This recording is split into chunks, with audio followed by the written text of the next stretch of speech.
có phải Tiêu Chiến yêu thầm Dương Tử, và sau một hồi do dự, vì nền tảng này đề xuất tôi sẽ mạnh dạn nêu ý kiến của mình. Tiêu Chiến chắc chắn sẽ không thích Dương Tử, chứ đừng nói đến chuyện cưới cô ấy. Việc suy diễn quá mức về đời tư của người nổi tiếng là một cơn sốt tập thể dưới ảnh hưởng của nền kinh tế truyền thông. Những tin đồn về Tiêu Chiến và Dương Tử chỉ đơn thuần là sự tự phản chiếu của khán giả về hình ảnh cặp đôi trên màn ảnh của họ. Điều mà các diễn viên thực sự quan tâm là để tác phẩm của họ tự nói lên tất cả, giống như cách Dương Tử giành giải thưởng với Cho Tàn Tình Yêu và Tiêu Chiến trở thành hiện tượng với Trần Tình Lệnh. Thời gian sẽ chứng minh rằng sự nghiệp là người yêu chân thành nhất của các ngôi sao hàng đầu. Chuyện gì đang xảy ra vậy? Lướt qua các chủ đề thịnh hành suýt nữa khiến tôi bật cười. Không phải là hai người này có gì sai, nhưng mỗi khi có chút dấu hiệu rắc rối nhỏ nhất, những anh hùng bàn phím thích gây chuyện lại bắt đầu khuấy động mọi thứ. Tôi đang cầm điện thoại trên tay và tôi vẫn còn đang tức giận, nên tôi muốn bắt đầu tranh luận. Internet đang tràn ngập những cuộc thảo luận về Tiểu Trưởng và Dương Tử, liệu họ có thích nhau không, liệu họ có đến với nhau không, và những chủ đề kiểu này đang trở thành xu hướng. Thật không thể tin được, tôi chỉ tự hỏi, mọi người thực sự rảnh rỗi đến vậy sao, hay họ coi ngành giải trí như sân sau của chính mình, phân tích tỉ mỉ xem ai hợp. Hãy để tôi bắt đầu với ý kiến của riêng mình, rất có thể không có chuyện gì xảy ra giữa họ cả. Hãy nhìn vào tất cả những phân tích trên mạng. Tiểu Trưởng đi với ánh mắt nhìn thẳng về phía trước. Dương Tử không gửi lời chúc mừng sinh nhật cho Tiểu Trưởng, đó là bằng chứng gì chứ? Nó giống như một cuộc điều tra của thám tử, họ cần kính lúp để phân tích từng ánh nhìn và từng bài đăng trên Weibo sao? Nếu họ thực sự thích nhau, với tình hình giới trẻ ngày nay, ai lại giấu giếm chứ? Họ sẽ muốn công khai với cả thế giới. Tuy nhiên, đời tư của người nổi tiếng luôn dễ bị phóng đại. Tiêu Chiến và Dương Tử đều là những ngôi sao hàng đầu, mọi hành động của họ đều bị soi mói, và chỉ một sự xáo trộn nhỏ nhất cũng có thể gây ra một làn sóng ồn ào lớn. Đây không chỉ là những lời đồn thổi đơn giản, nó thường liên quan đến các mối quan hệ phức tạp giữa vốn đầu tư, lưu lượng truy cập trực tuyến và các nhóm người hâm mộ. Hãy nhớ lại vài năm qua, có bao nhiêu cặp đôi màn ảnh trong ngành giải trí đã kết thúc ngoài đời thực như Anh Em Ruột. Năm 2020, nhiều cư dân mạng đã bỏ rất nhiều công sức để chỉnh sửa ảnh nam nữ chính của một bộ phim truyền hình, nói rằng họ là một cặp đôi hoàn hảo. Nhưng điều gì đã xảy ra? Bộ phim kết thúc, hình tượng trên màn ảnh của họ sụp đổ, và họ đi theo những con đường riêng. Mặt khác, người hâm mộ lại như được tiêm thuốc kích thích, tuyệt vọng cố gắng ghép hai người không hề liên quan với nhau, tất cả đều là sản phẩm của nền kinh tế dựa trên lưu lượng truy cập. Lấy Dương Tử làm ví dụ, cô ấy là một ngôi sao nhí từ khi còn nhỏ, và sau nhiều năm làm việc chăm chỉ trong ngành giải trí, cô ấy đã trải qua tất cả. Tham vọng của cô ấy là không thể phủ nhận, cô ấy không phải là kiểu người cần xì căng đan để quảng bá bản thân. Qua nhiều năm, chất lượng công việc và kỹ năng diễn xuất của cô ấy luôn ở mức đỉnh cao, đó là nền tảng thành công của cô ấy trong ngành giải trí. Hãy nhìn vào những bộ phim truyền hình trước đây của cô ấy, như Cho Tàn Tình Yêu, năm 2018, đạt được cả tỷ lệ người xem cao và được giới phê bình đánh giá cao. Cô ấy thậm chí còn nhận được đề cử giải Hoa Đinh cho nữ diễn viên chính xuất sắc nhất trong phim truyền hình đương đại Trung Hoa cho vai diễn trong loạt phim đó. Đó là một thành tích thực sự đáng nể. Còn về Xiao Chan, kể từ khi bộ phim Trần Tình Lệnh nổi tiếng vang dội năm 2019, anh ấy liên tục được chú ý, trải nghiệm cả sự nổi tiếng tột đỉnh và những tranh cãi. Là một diễn viên, anh ấy phải đối mặt với vô số áp lực và thách thức, và chắc chắn là ưu tiên hàng đầu cho sự nghiệp của mình.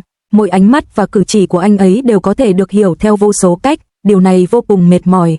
Vì vậy, nếu anh ấy thực sự thích ai đó, liệu anh ấy có dám trắng trợn né tránh câu hỏi hiểu Yang Ji quá rõ không? Chẳng phải như vậy chỉ là đang tự chuốc lấy rắc rối sao?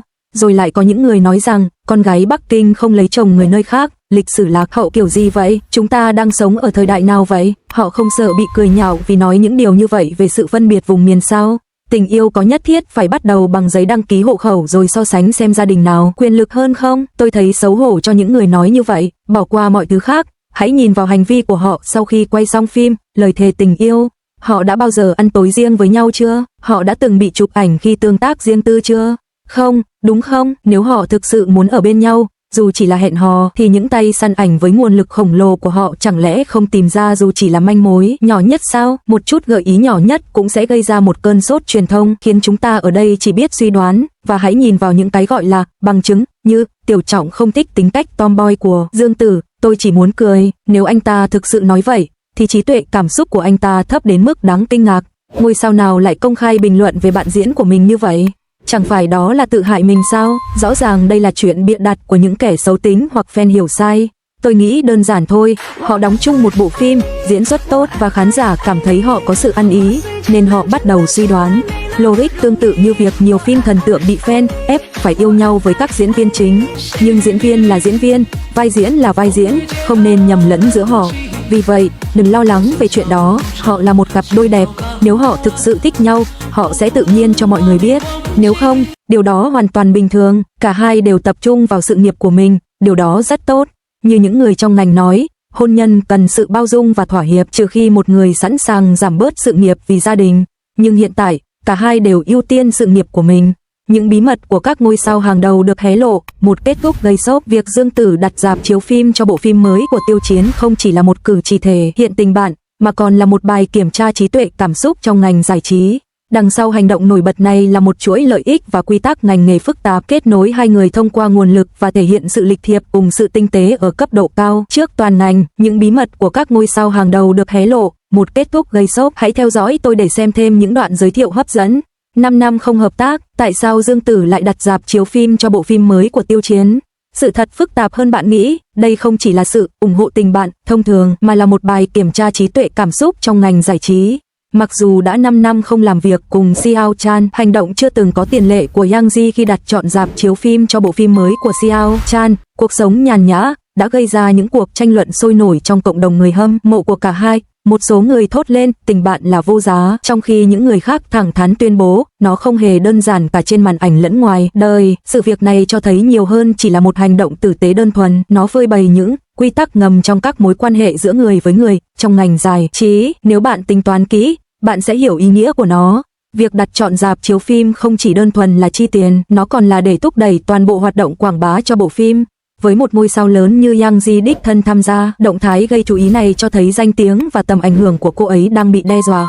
Với hàng trăm triệu người hâm mộ đang theo dõi, giá trị tình bạn ở đây là bao nhiêu? Tuy nhiên, xét đến logic ngành của giới giải trí, hành động này cũng tiết lộ nhiều ý nghĩa ẩn giấu hơn.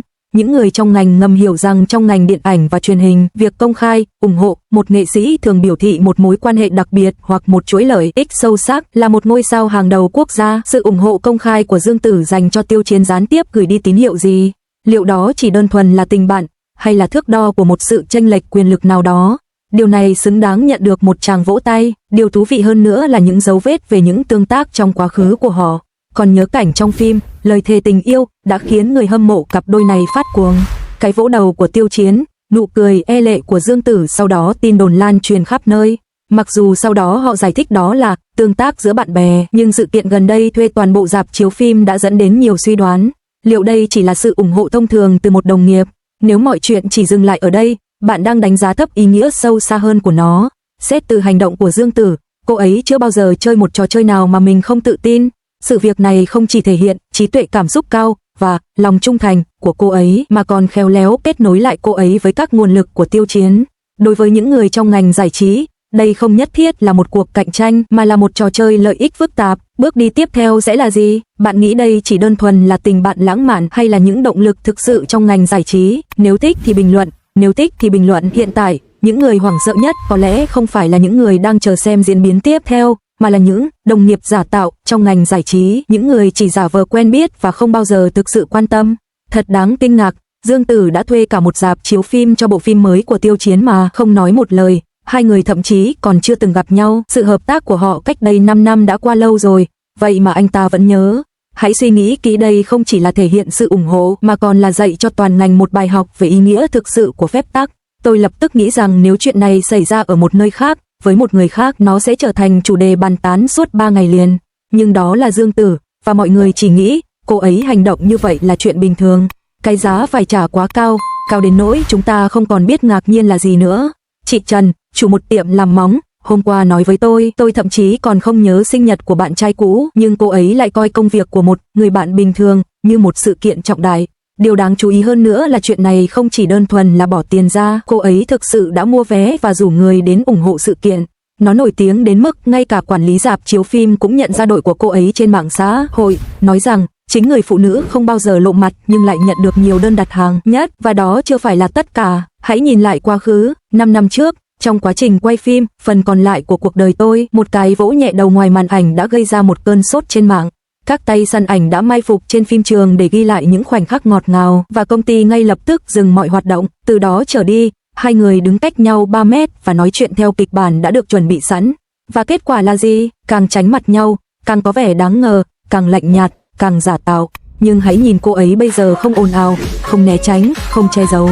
Cô ấy thậm chí còn không đăng một chữ nào trên Weibo của Trương. Cô ấy đang thể hiện bằng hành động. Đó mới là kỹ năng thực sự. Trước đây là chúng tôi ổn, giờ thì là cho dù chúng tôi ổn hay không, anh thậm chí không cần phải nói. Thật không thể tin được, những người khác xây dựng mối quan hệ thông qua việc cùng nhau quảng cáo, xuất hiện cùng nhau và lợi dụng các chủ đề thịnh hành để đưa ra lời đề nghị. Còn cô ấy, ngược lại, đã dành 5 năm để mài giũa kỹ năng của mình, giáng một đòn quyết định. Sự kiện này không phải là một màn thể hiện sự ủng hộ, nó giống như một lời tuyên bố ngầm. Tôi có thể làm cho anh nổi tiếng trong một thời gian, và tôi có thể giữ cho anh nổi tiếng trong 10 năm.